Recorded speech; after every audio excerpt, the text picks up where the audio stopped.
Dark clouds gather over the highways of Florida, where a lone woman walks, seemingly blending into the night. Her name is Aileen Wuor, a drifter, a loner, and a woman whose life took a path so dark that she'd later be known as one of the most notorious female serial killers in history.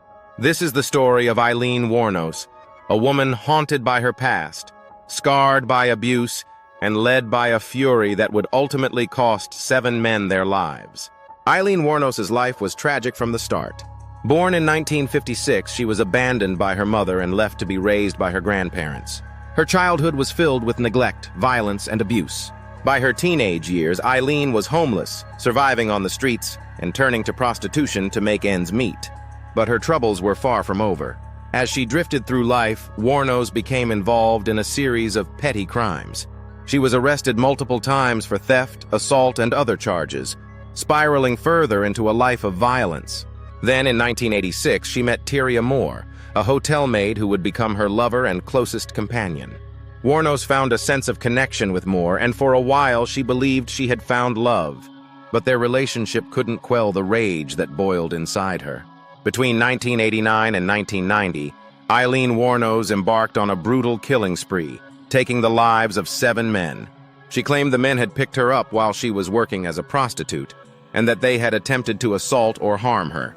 According to Wuor, she acted in self-defense, saying each time that she had no choice but to kill. Imagine the fear and confusion those men must have felt in their final moments, facing a woman they thought they knew, only to discover a side of her that was utterly merciless. Aileen's method was swift and ruthless. She shot each of her victims at close range, often robbing them afterward and taking their cars. Over time, the police linked the deaths to a single killer, and Wuor's string of murders became known as the work of Florida's first known female serial killer. In January 1991, Wuor was arrested after police tracked down a stolen car linked to one of her victims. She confessed to the murders, but her story was complex and contradictory. She insisted she was a victim, a woman driven to the edge by a lifetime of abuse.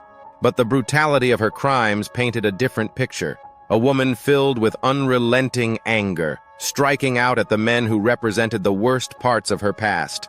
During her trial, Aileen's behavior was erratic. She would sometimes lash out at the jury, shouting accusations, and then moments later fall silent. She was ultimately convicted of multiple counts of murder and sentenced to death.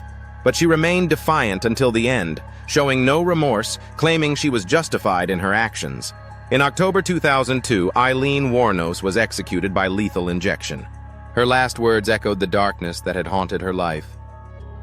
"I'll be back, like Independence Day, with Jesus."